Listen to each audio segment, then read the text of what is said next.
welcome all to Eat, Drink, and Explore with Cece.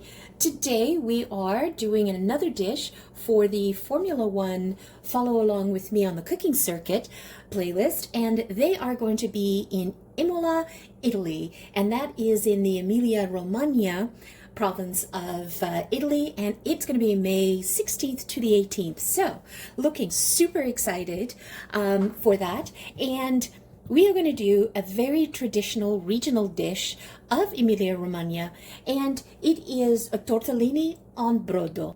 And what is tortellini on brodo? Well, it is a most iconic pasta of the region. It comes from the city of Bologna. So what we're going to do is tortellini en brodo, and that basically means tortellini in a broth. And this dish is typically made over the Christmas holidays because it is a labor of love. But I am going to show you how to get that same dish, but shortcuts with modern day conveniences of the grocery store. So first of all, we bought some fresh tortellini, and I picked up the beef, and if you're vegetarian, there is mushroom tortellinis. You can pick up cheese. If you do eat cheese, you can also pick up the spinach and ricotta. There's also some with pumpkin, but I prefer the beef here. And typically what happens is that this is a long process. You would make the stock from scratch with your chicken carcasses, your beef ribs, you know, all of that, and then you would do that the day before, let that go for 24 hours, skim off the gunk on the top, and or the scum, however you want to call it, and then you would then have that ready, and then you would make the tortellini pasta, and you would make the filling and then go through and add it in. But I'm going to make this super easy for us, and this is something that you could actually put together when you come home from work. It is so easy. And what I'm going to do is I'm going to show you how to take a chicken broth from a box, okay, and spruce that up and add more flavor to it. You notice that this is a very simple dish. So it's got tortellini, it has broth, and it has Parmesan cheese, salt and pepper, right? That's basically the bottom line. And the flavors come from the meat inside of the tortellini, but also from your broth. So I did take the time and actually picked up an organic chicken broth, okay, and try to pick up the best quality broth that you can afford, or make your own. Just do your own chicken stock. It's very basic to do. So what we're going to do is we're going to amp up the volume of flavor in this broth. So we're just going to add in some celery, some leaves, an onion, carrots, some thyme, a bay leaf, some peppercorns. I love the pink and white, the medley ones. And I just needed to get rid of this garlic, so I just chopped up some garlic, salt and pepper. So that's what we're going to do initially. And then what we'll do is we'll cook out the tortellini, and then we'll plate that. But that is how simple this dish is. Nothing to it, but it is one of those iconic comfort foods that it's so simple, but it tastes so amazing when you eat it, that people have been doing this for centuries. The first entry of tortellini in Emilia-Romagna was in a cookbook dating back to like 1790. And so that's how old this dish is, and it's still around, and people don't mess around with it. When you order it on a menu in a restaurant in Bologna or anywhere in Emilia-Romagna, this is what you're going to get. It's simple. This is what you're expecting. You're not going to take any crazy chef ideas of, amping up the recipe on this. Okay, now, this is my hack. I add in a little bit of lime or lemon juice, freshly squeezed. I do 1 tablespoon of that with the stock. That is just my little amping up of the volume of flavor. All right, so let's take this over to the stove and get the broth started.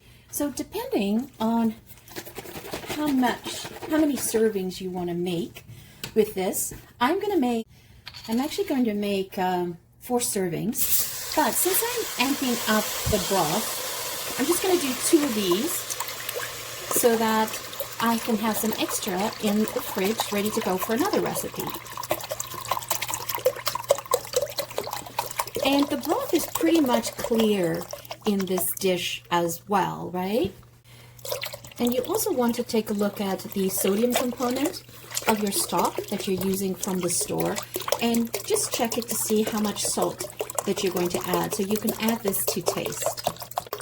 So it's always a great thing to do is to doctor up your, amp up your flavors on store-bought stock.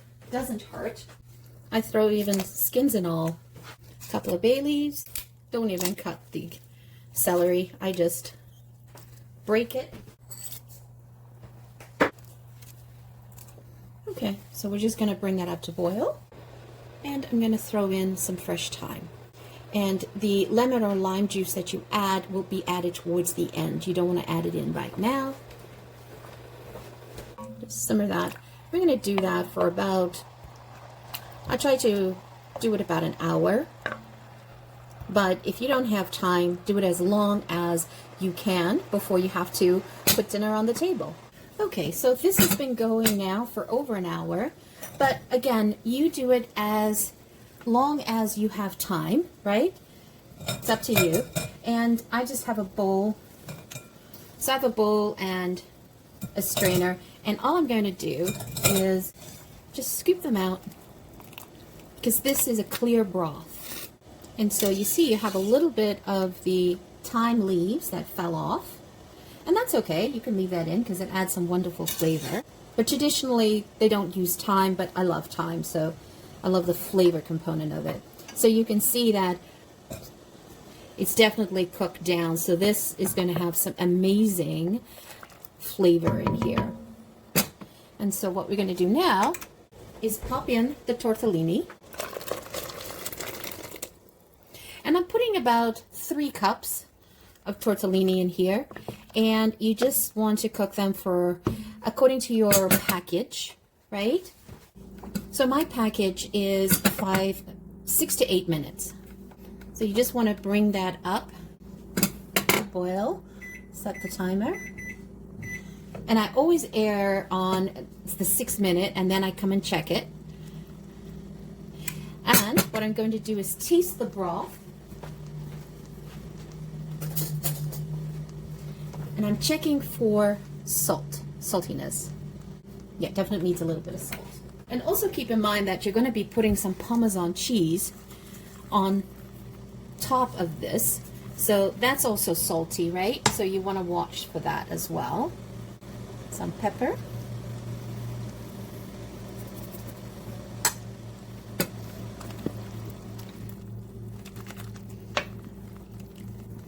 It is very simple, this dish, in terms of what it looks like, but the taste is comforting. It's everything you want in a meal, and with the Parmesan cheese that sort of melts into the tortellini, that's the perfect example. It is so comforting, this soup. And, you know, they only do it for, usually they do this for Christmas season because it takes a long time to make. You're making the stock, then you're making the pasta and then the filling and then doing the filling. But because I've taken advantage of store-bought conveniences, I can have this year-round. And it doesn't matter if it's summer, spring, winter, fall, it's perfect. The original shape of the tortellini was not this. It was another shape, but over the years it became this one. The tortellini kind of reminds me of like the Pope, like the Pope's hat. I always enjoy making the tortellini with the beef component to it.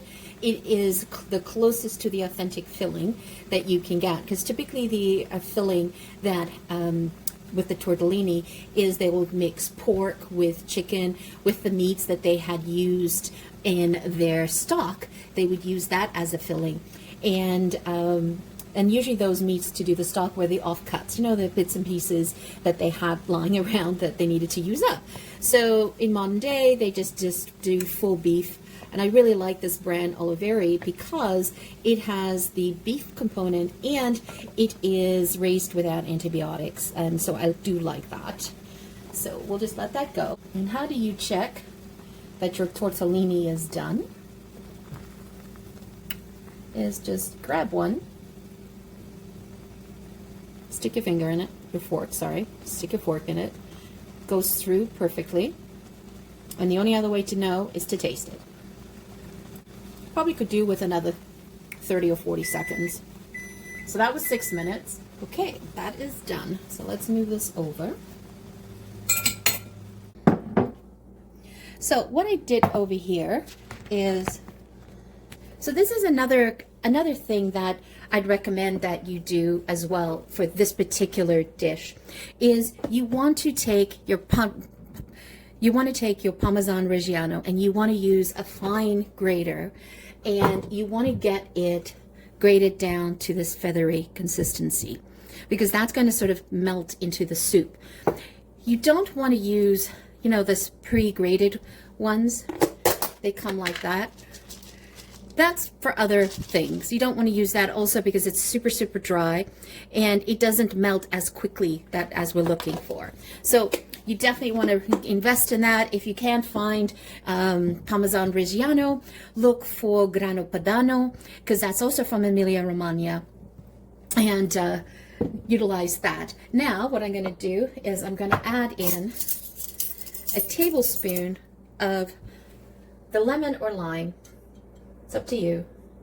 I add that in now, and then I'll taste it again later and determine. Nice. Oh, just sticks to your ribs.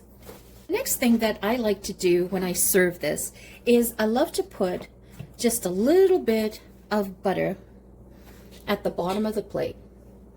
Just a little, because that's all going to melt in together.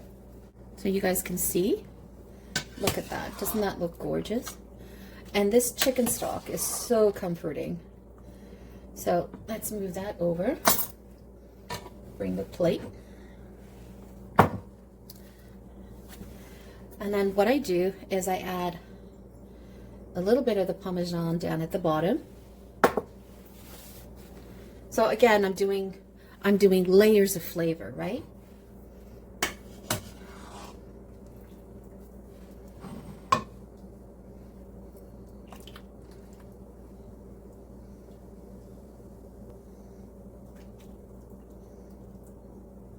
I always like to be generous with the tortellini. And you see how it's so finely grated that it instantly melts into the soup. Oh, so lovely.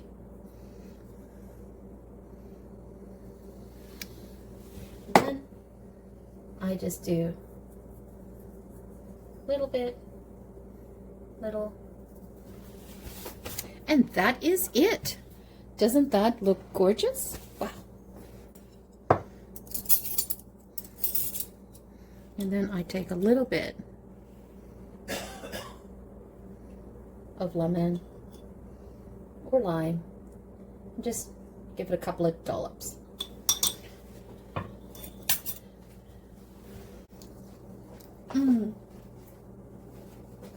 That is so wonderfully delicate.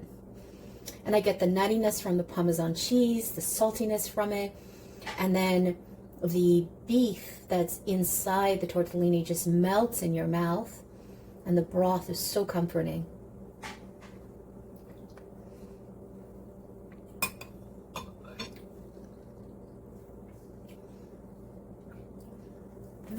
A bowl of this will comfort anybody's soul. It is comfort food personified.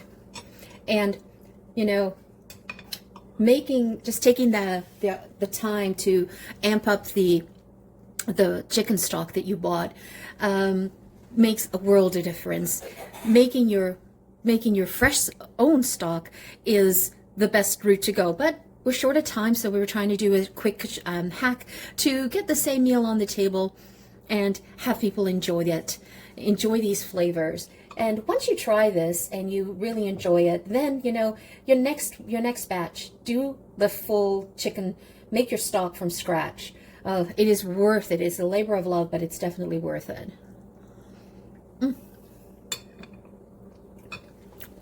I'm like so happy with that.